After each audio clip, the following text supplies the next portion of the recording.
العالمين والصلاة والسلام على أشرف الأنبياء والمرسلين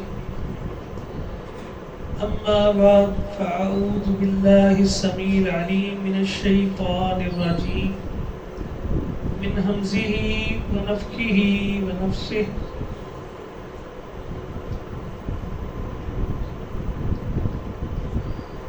وكم من ملك في السماوات والأرض لا تغني شفاعتهم شيئا إلا من بعد أن يأذن الله لمن يشاء ويرضى.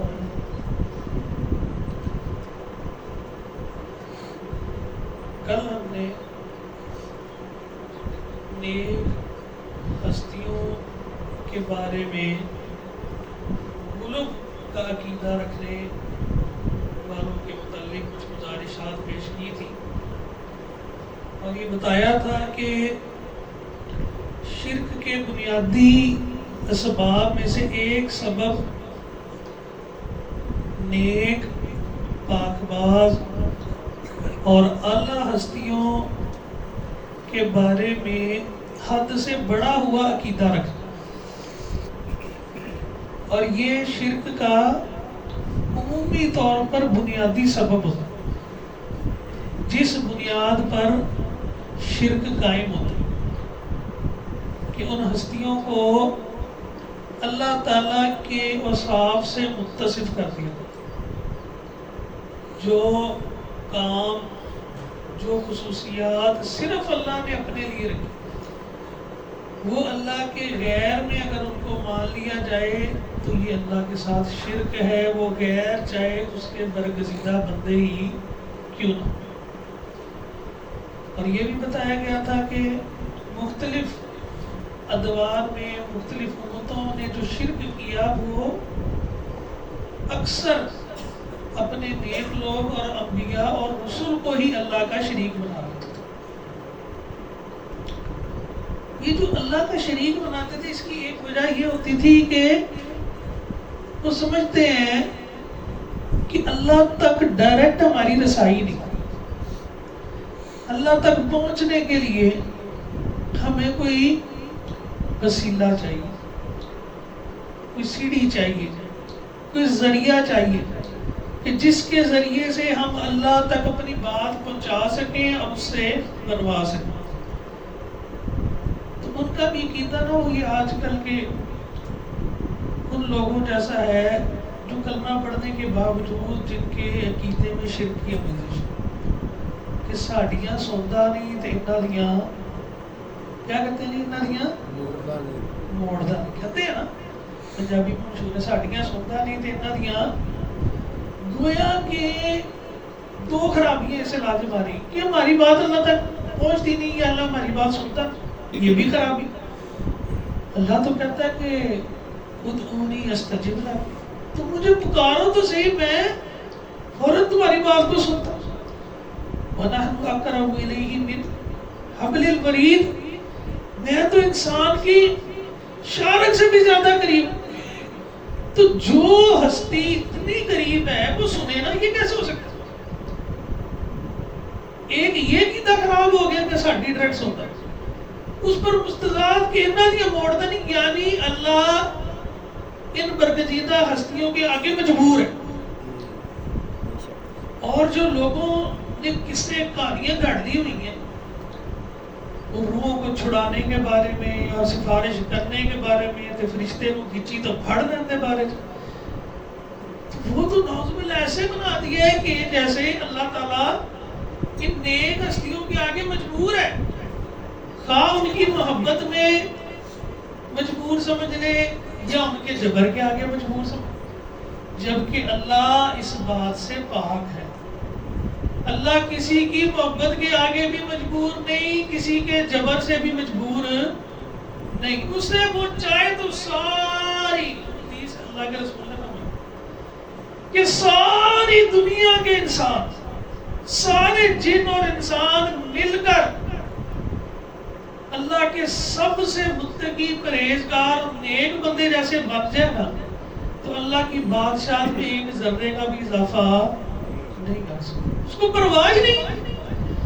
اور اگر سارے جن اور ان اگلے پچھلے سارے مل کر دنیا کے سب سے بدبخت اور نافرمان شخص جیسے بن جائیں تو اللہ کے خزانوں میں اس کی بادشاہت میں ایک ذرے کی بھی کمی نہیں کر سکتا. اس کو تو پرواہ ہی نہیں ہے.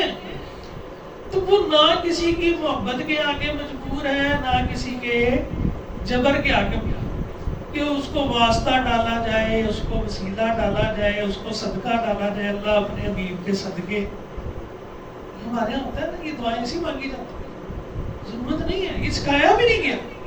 اللہ مجبور نہیں ہے کہ جب تم واسطہ ڈال دو گے تو وہ کہے گا نہیں اور میں کی کروں, مجبور نہیں. اللہ مجبور نہیں.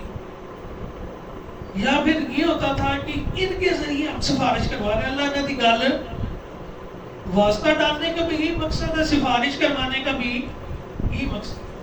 اللہ عز و جل نے قرآن کریم میں کئی ایک مقامات پر اس بات کا رد کیا کہ اللہ کے سامنے کوئی سفارش بھی نہیں کر سکتا, صرف وہ کرے گا جس کو اللہ اجازت دے. یہاں پہ تو بنا دیا پتہ نہیں کس کس کی کیسی کیسی سفارش, جو مرضی کرتے رہو, بس پیر صاحب نے پڑھ کے جنت لے جانا, فلانے بزرگ نے ہمیں بخشوا دینا. انبیاء کے متعلق یہ کیتا, رسول اللہ صلی اللہ علیہ وسلم کے متعلق یہ کیتا کہ ہم تو آپ کے امتی ہیں, زندگی جیسی مرضی گزار لیں, آپ نے ہمیں جنت میں. کیا رسول اللہ صلی اللہ علیہ وسلم نے یہ تعلیم دی ہے؟ آپ نے کہیں کہا کہ جو مرضی کرو, میں تو پڑھ کے لے جاؤں گا, جو قصے کہانیاں سنائیں گے. اللہ اکبر. آیت الکرسی کی اتنی فضیلت ہے, اس کے معنی میں غور کریں. من ذا الذی یشفع عنده الا باذنہ. اللہ فرماتے ہیں میری اجازت کے بغیر کوئی سفارش کر سکتا ہے؟ یہ جو اولیاء سفارش کریں گے ہم مانتے ہیں, شہید بھی کریں گے, حافظ بھی کریں گے, یہ سب کریں گے تو نبی اور رسول بھی کریں گے, کیوں نہیں کریں گے؟ اور ان سب کے سردار محمد رسول اللہ صلی اللہ علیہ وسلم وہ بھی سفارش کریں گے, لیکن اللہ کی مرضی کے بغیر اللہ کے رسول محمد کریم صلی اللہ علیہ وسلم بھی نہیں سفارش کر سکتے. سفارش اس کی ہوگی جس کے بارے میں اجازت دی. رسول اللہ صلی اللہ علیہ وسلم سے پوچھا گیا تھا کہ اللہ کے رسول سب سے زیادہ آپ کی سفارش کے مستحق کون ہوگا, کن کی سفارش کریں گے آپ؟ تو آپ کو میں تھا جو لا الہ الا اللہ پر پہرا دینے والے, جو توحید والے ہوں گے. جو شرک کرے گا, مختلف روایات ہیں, شرک کرنے والے کی سفارش رسول اللہ نہیں کریں گے.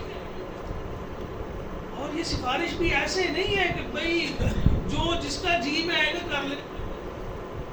آخری واقعہ حدیث کا سنا کے بات کو ختم کرتا ہوں. آپ سب نے سنی ہوئی ہے قیامت والے دن کا رسول اللہ صلی اللہ علیہ وسلم نے واقعہ بیان کیا نا. لوگ پریشان ہوں گے بڑے, قیامت کا دن ہوگا, پسینے سے شرابور ہوں گے, کوئی ٹخنوں تک پسینے میں, کوئی گھٹنوں تک, کوئی سارے کا سارا ڈوبا, اور ساری خلقت پریشان ہوگی. کس بات میں بنا, کیوں نہیں پتہ کسی کو؟ اللہ صاحب شروع کر دے گا. اللہ سزا سزودہ چکر ہی نہیں ہلے تھے.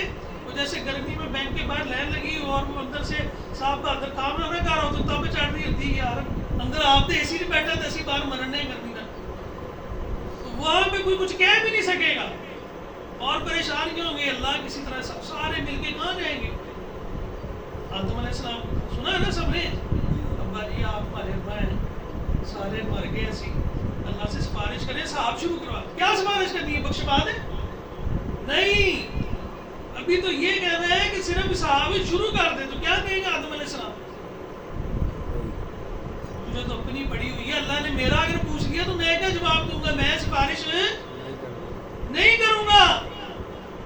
پھر مختلف انبیاء, نوح علیہ السلام کے پاس, ابراہیم خلیل اللہ, اللہ نے وہ درجہ دیا کہ رسول اللہ صلی اللہ علیہ وسلم کو بھی حکم دیا کہ آپ نے بھی ابراہیم علیہ السلام کی پیروی کرنی ہے. خلیل اللہ, ان کے پاس بھی لوگ جائیں گے, کریں گے سفارش. تو سمجھتے سفارش جو ہے نا بس پتہ نہیں جو مرضی کر لو, بیڑے پار ہی پار نے ساڑھے. کوئی کسی سلسلے سے لگا ہے, کوئی کسی سے لگا ہے, کوئی صرف امتی ہونے پہ دادا فرحا ہے کہ جناب اسی تے بیڑے پار.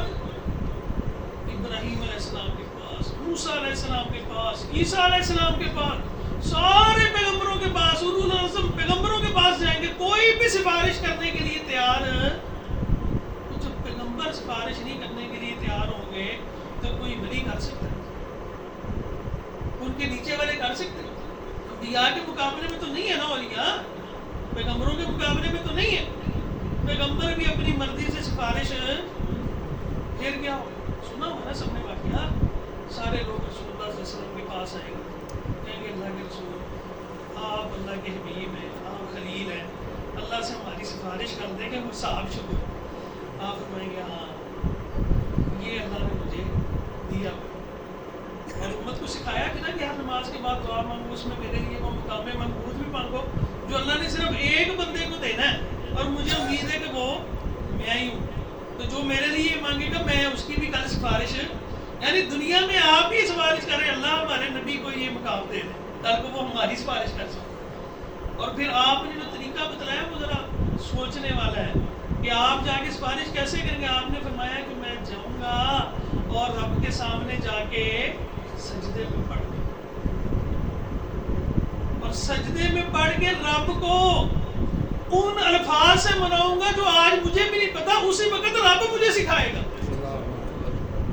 رب اس وقت سکھائے گا کہ آپ نے ان کلمات کے ذریعے مجھے منانا ہے، ابھی آپ کو بھی نہیں پتا،